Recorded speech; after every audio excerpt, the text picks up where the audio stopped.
नज़्म लिख कर दो, ठीक है, तो वो हमें एक नई नज़्म लिख कर देगा ना, ठीक है, पुरानी नहीं देगा। हाँ, अगर उसको कहेंगे कि अल्लामा इकबाल की नज़्म शिकवा निकाल कर दो तो वो तो पुरानी निकाल कर देगा। वो जनरेटिव एआई नहीं है, ठीक है, वो सिर्फ एआई है। लेकिन जब हम इसको ये कहेंगे कि हमें अल्लामा इकबाल पर या कायद-ए-आज़म पर या पाकिस्तान पर एक तराना लिख कर दो, तो वो हमें लिख कर देता है। ये कहलाती है जनरेटिव एआई। यानी जब हम उससे अपने काम करवाते हैं, बिल्कुल, जो हम उससे काम करवाते हैं वो अपनी जहानत से जो काम करती है। जब हम उसको कहते हैं पेपर सॉल्व करके दो इम्तिहान में, बिल्कुल, तो वो भी जनरेशन हुई, बिल्कुल वो भी जनरेटिव ही है। जनरेटिव ही है, जनरेटिव ही है। तो यहाँ तक एआई पहुँच चुकी है, लेकिन अभी एजीआई जो एक्सपर्ट्स कहते हैं वो ये कहते हैं कि अभी भी 10 साल लगेंगे एजीआई को आने में।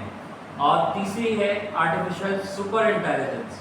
आर्टिफिशियल सुपर इंटेलिजेंस क्या होगी? ये फ्यूचर की टेक्नोलॉजी है जो शायद आज से 40-50 साल बाद आए, और उसमें क्या होगा कि वो ह्यूमन को खुद कंट्रोल करेगी, इंसानों को वो कंट्रोल करेगी, और इंसानों को वो किस तरफ लेकर जाएगी ये तो हमें नहीं पता कि पॉजिटिव वे की तरफ लेकर जाएगी या नेगेटिव लेकर जाएगी कि पूरा सिस्टम ही कोलैप्स हो जाए, ठीक है। लेकिन ये कहते हैं कि इस तरह से एआई कंट्रोल करेगी कि जो वो चाहेगी इंसान वही करेगा, इसके अलावा इंसान और कुछ नहीं कर सकेगा, ठीक है। ये आर्टिफिशियल सुपर इंटेलिजेंस का एक ख्वाब है जो आज से मेरे ख्याल में 80 साल पहले सिर्फ एआई का ख्वाब देखा गया था, वही आज एएसआई का ख्वाब जो है वो देखा जा रहा है।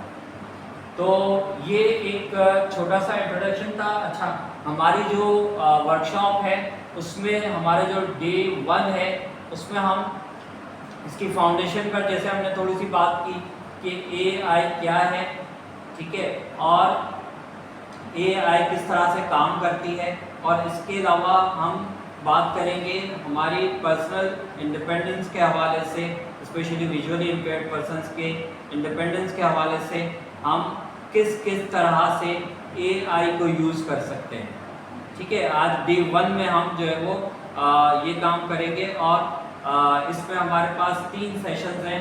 पहले सेशन में तो जिस तरह से हमने ये बात की है,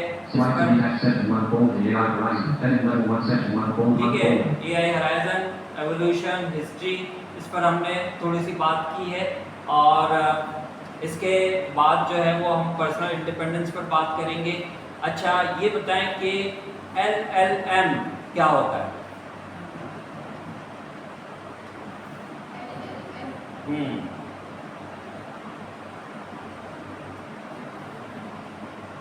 LLM होता है large language model. Yes, large language model. अच्छा, आर्टिफिशियल इंटेलिजेंस में आपको 2 तरह की एप्स मिलेगी, ठीक है।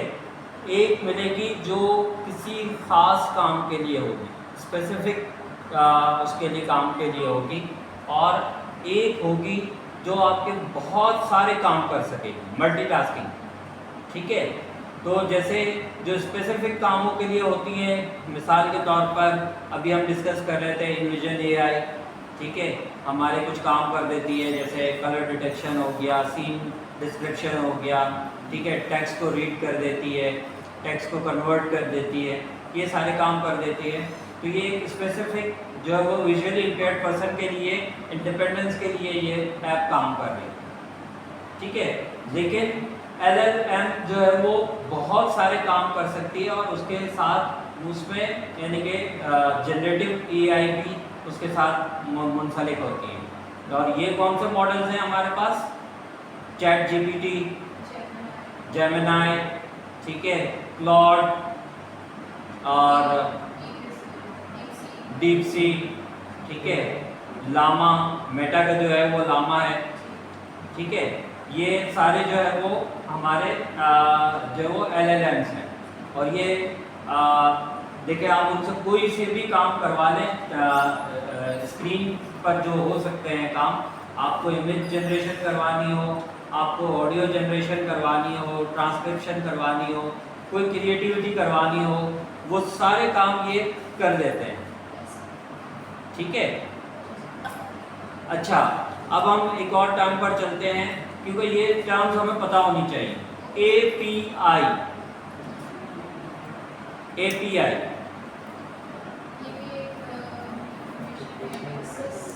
एप्लीकेशन प्रोग्राम इंटरफेस, ठीक है, API। हाँ, API को समझना बहुत ज़रूरी है। API असल में किसी भी काम के लिए, एक काम के लिए एक API होती है हमारे इंटरनेट पर, ठीक है, और वो काम करती है। मिसाल के तौर पर अगर हमें मौसम मालूम करना हो तो वेदर की API, ठीक है। अगर हम चैट GPT से या जेमिनी से मौसम पूछेंगे तो वो क्या करेगा, वो सीधा चला जाएगा API के पास, वेदर की API के पास, ठीक है।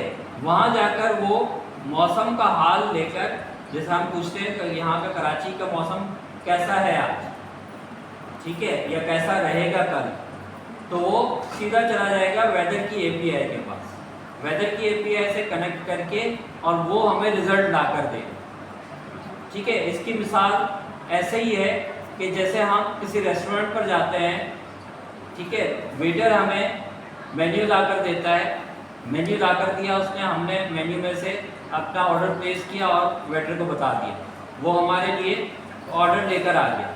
वेटर क्या हुआ, API, ठीक है, जो कि दरमियान में काम कर रहा है सर्वर के और जो है वो क्लाइंट के, सर्वर और क्लाइंट के दरमियान जो काम करता है वो कहलाता है API। और बहुत सारी APIs जो है वो मौजूद है इंटरनेट पर, जिनको हम यूज़ करके बहुत सारे छोटे छोटे प्रोग्राम्स बना सकते हैं, ठीक है।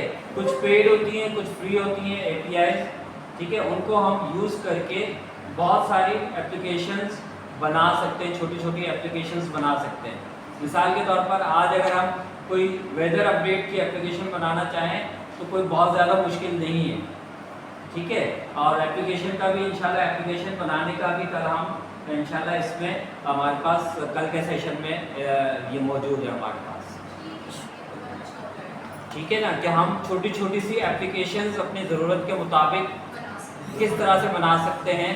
और अपनी ज़रूरत के मुताबिक क्या, हमें तो अब तो ये चाहिए कि जैसे आर्टिफिशियल इंटेलिजेंस जिस तरह से तरक्की कर रही है, तो हमें तो ये चाहिए कि अब हम थोड़ा सा जो विजुअली इम्पेयर्ड, और मेरा ये ख्वाब है, और मैं कई मरतबा ये जिक्र कर चुका हूँ कई प्रोग्राम्स वगैरह में, कि मेरा ये ख्वाब है कि एक ऐसा सॉफ्टवेयर हाउस हो जहाँ विजुअली इम्पेयर्ड और साइटेड प्रोग्रामर्स मिलकर काम करें, और जो हमारी सॉफ्टवेयर्स की जितनी नीड्स हैं, जो लोकली जो सॉफ्टवेयर्स की नीड्स हैं, उनको हम खुद जो है वो फुलफिल कर सकें, क्योंकि ये इतना ज़्यादा अब मुश्किल नहीं रहा है, ये बिल्कुल पॉसिबल हो चुका है। क्योंकि आज से कुछ साल पहले तक तो बहुत एक्सपर्टीज़ चाहिए होती थी प्रोग्रामिंग में, अब आपको बहुत ज़्यादा हेल्प कर देता है AI।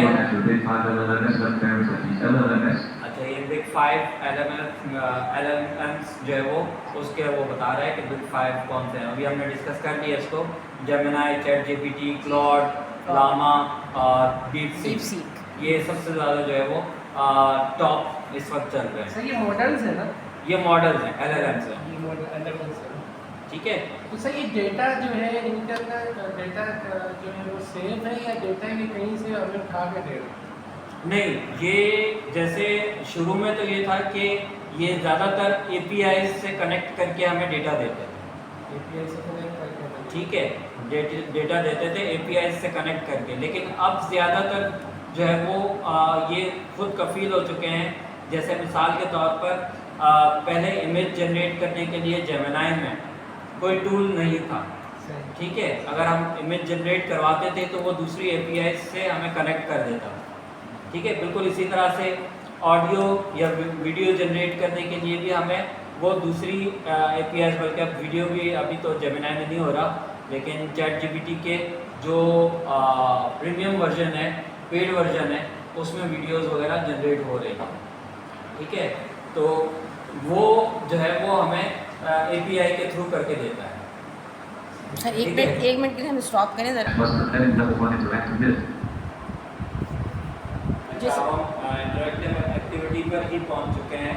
ठीक है, अच्छा एक और टर्म्स में बात कर रहे थे, API की टर्म पर हमने बात की। ठीक है, अच्छा तुम्हारा क्वेश्चन कंप्लीट हो गया था? जी। अच्छा, न्यूरल नेटवर्क्स, ये क्या होते हैं न्यूरल नेटवर्क्स? सर नाम फर्स्ट टाइम सुना है। जी, अच्छा, न्यूरल नेटवर्क्स होते हैं जब मशीन लर्निंग के थ्रू हम किसी भी मॉडल को ट्रेन कर रहे होते हैं। ठीक है, जैसे ChatGPT को ट्रेन किया गया होगा मशीन लर्निंग के थ्रू सबसे पहले, तो उसमें जो जो इंफॉर्मेशन दी गई थी ना, ठीक है, वो छोटे छोटे टोकन्स में दी जाती है, बहुत छोटे छोटे से टोकन्स होते हैं। ठीक है, और वो कहलाते हैं न्यूरल नेटवर्क्स। ठीक है, और इसको कॉपी किया गया है हमारे जो ब्रेन के न्यूरॉन्स होते हैं। ठीक है, जो इंसानी दिमाग में न्यूरॉन्स होते हैं उससे कॉपी किया गया है इन कंप्यूटर के जो न्यूरल नेटवर्क्स को। ठीक है, हमारे जो ब्रेन में भी न्यूरॉन्स जो काम करते हैं वो छोटे छोटे से सिग्नलिंग कर रहे होते हैं। बिल्कुल ऐसे ही है ना? जी, जी। तो बिल्कुल इसी तरह से उसके अंदर भी छोटे छोटे से न्यूरल नेटवर्क्स होते हैं मॉडल को ट्रेन करने के लिए। ठीक है, मिसाल के तौर पर आपने जैसे हमने शुरू में एक एग्जांपल दी कि बिल्ली की एक तस्वीर दी हमने। ठीक है, अब बिल्ली की हमने उसको तस्वीर तो पूरी दे दी, ठीक है, लेकिन उसको हमने हिस्सों में काट दिया। ठीक है, न्यूरल नेटवर्क क्या करता है कि उसको हिस्सों में काट देता है, उसको उसके फेस को काट दिया, उसकी बॉडी को काट दिया, उसके पैरों को काट दिया। ठीक है, अलग अलग हिस्सों में कर दिया। ठीक है, और ये सारा जो काम हो रहा होता है, ये काम हो रहा होता है मैथमेटिक के थ्रू।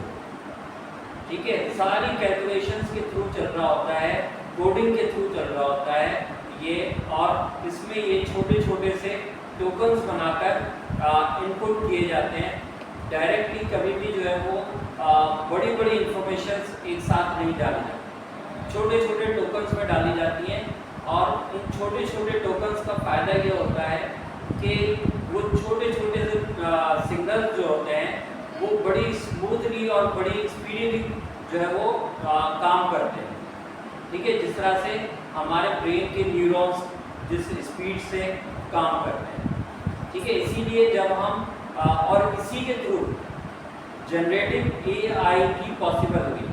इससे पहले जैसे सिर्फ डेटा डालने से जनरेटिव AI पॉसिबल नहीं थी, वहाँ तक तो सिर्फ इतना पॉसिबल था कि कोई डेटा आपको चाहिए तो वो डेटा लाकर दे देता था, जैसे कि सर्च इंजन्स के थ्रू। सर्च इंजन में यही होता था ना कि भाई हमने कोई भी चीज़ लिखी, वो उससे रिलेटेड जो डेटा इंटरनेट पर मौजूद होता था वो लाकर दे देता था। लेकिन ये न्यूरल नेटवर्क के थ्रू जनरेटिव AI पॉसिबल हुई कि उसने खुद क्रिएट करना शुरू कर दिया। ठीक है, इंसानी दिमाग में क्या करता है, क्रिएट करता है, हमेशा क्रिएट करता है। बिल्कुल ऐसे। ठीक है, जैसे अब कल मैं अगर इस वर्कशॉप की तैयारी कर रहा था तो उसको मैंने डेटा बिल्कुल इनपुट इस तरह से नहीं कर दिया कि वो मैं वही चीज़ जो मेरे दिमाग में वही चीज़ मैं बोल रहा हूँ, बल्कि इस वक्त मेरा जहन जो है वो इस वक्त के मुताबिक, इस सूरत हाल के मुताबिक मेरा माइंड जो है वो, मेरा ब्रेन जो है वो क्रिएट कर रहा है डेटा। ठीक है, नया डेटा क्रिएट कर रहा है उसी नॉलेज के मुताबिक। तो बिल्कुल AI भी इसी तरह से काम करता है। तो ये कुछ टर्म्स थी जो कि AI में बहुत ज़्यादा data centres, neural networks, machine learning, deep learning कहलाती है जो बहुत पेचीदा किस्म की कॉम्प्लेक्स किस्म की जो सिचुएशंस होती हैं या कैलकुलेशंस होती हैं उनको रिजॉल्व करने के लिए डीप लर्निंग जैसे बड़ी बड़ी जो साइंटिफिक चीज़ें होती हैं उनके लिए डीप लर्निंग की टर्म यूज़ होती है। ठीक है सर एआई की डेफिनेशन जो आपने इन द बिगिनिंग बताई थी ना, थोड़ा उसको भी रिपीट कर दें। एआई की डेफिनेशन आर्टिफिशियल इंटेलिजेंस, यानी कि हमारी इंटेलिजेंस जो है वो इंसानी इंटेलिजेंस है, लेकिन जब इंसान ने कंप्यूटर ईजाद किया तो उसने चाहा कि कंप्यूटर भी बिल्कुल इसी तरह से काम करना शुरू करे जिस तरह से इंसान काम करता है। तो उसने जो है वो उस वक्त ये सोचा और उस वक्त सोचा कि ये हमें आर्टिफिशियल इंटेलिजेंस ईजाद करनी चाहिए। शुरू में तो क्योंकि कंप्यूटर पावर इतनी ज़्यादा, प्रोसेसिंग पावर इतनी ज़्यादा नहीं थी, तो आर्टिफिशियल इंटेलिजेंस आगे नहीं बढ़ पाई। लेकिन जैसे जैसे कंप्यूटर पावर ज़्यादा, प्रोसेसिंग पावर ज़्यादा होती चली गई, उसी कदर जो है वो और डेटा ज़्यादा होता चला गया, तो आर्टिफिशियल इंटेलिजेंस ने बहुत स्पीड से तरक्की की।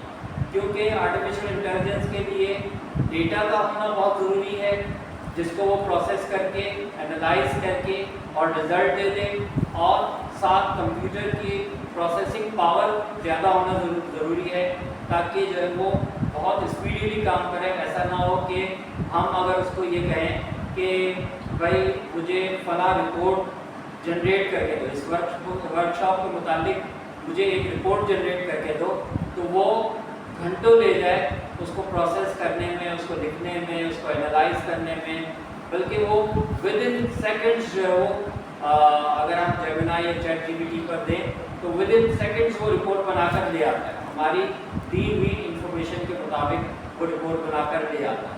बिल्कुल ऐसे ही है। तो ये है आर्टिफिशियल इंटेलिजेंस। जैसा अच्छा, अब आप लोग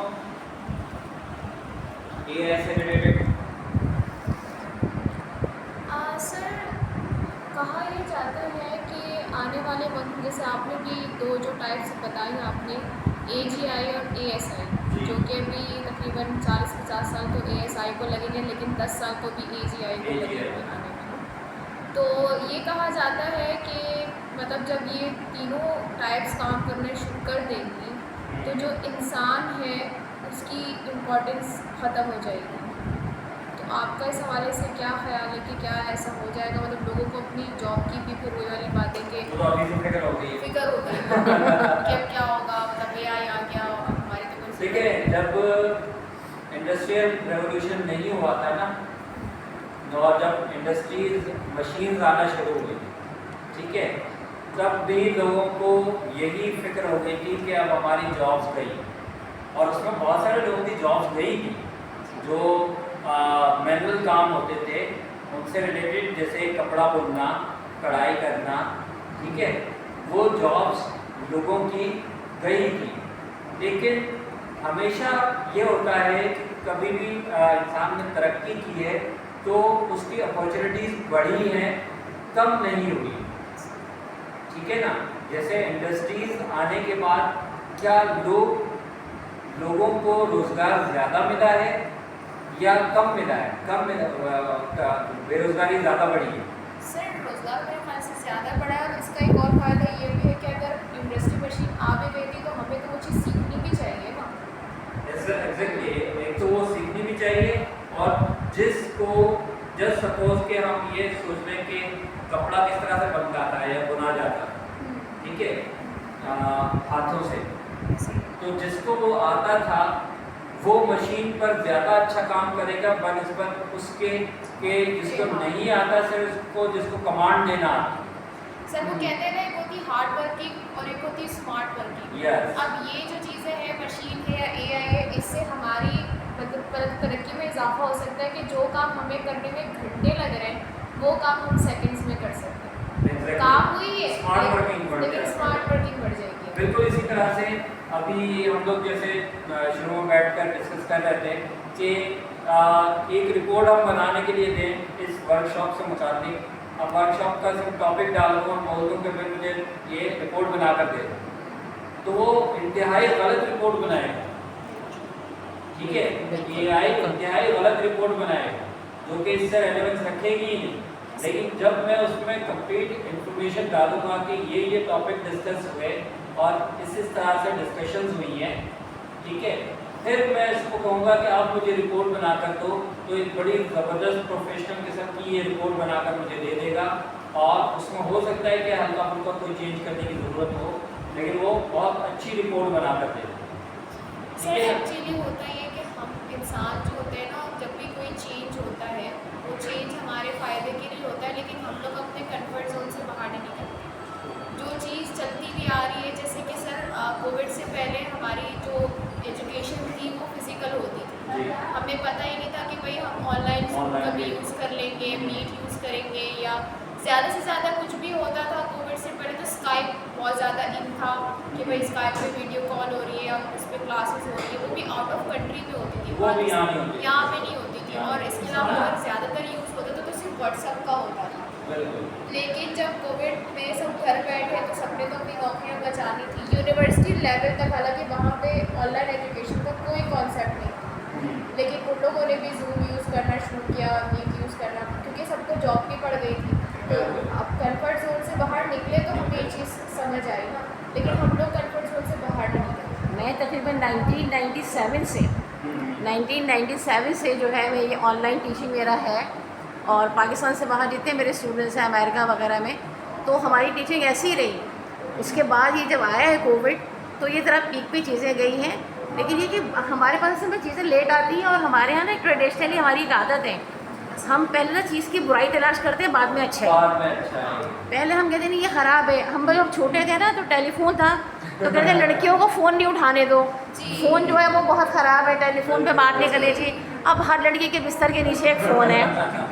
अब आप बताइए क्या कर सकते हैं। अभी इसी तरह के अब मोबाइल को ख़राब कहते हैं। कुछ अर्से में ये होगा कि जब हम मोबाइल के ख़राब यूज़ से तंग आ जाएंगे ना, हम उसके पॉजिटिव यूज़ पे चले जाएंगे और खुद ब खुद वो चीज़ें पॉजिटिव हो जाएंगी। हम सबको एआई से इतनी, मतलब एक तो अपने काम के लिए इस्तेमाल भी कर रहे हैं, लेकिन हाँ। दूसरे ही उसमें कहते हैं कि अब तो वॉइस ओवर्स भी एआई में हो रहे हैं, ये हाँ। भी चीज़ एआई में हो रही है, हमारा क्या होगा? नहीं, जो आपकी आवाज़ की खूबसूरती है वो नहीं आ सकती।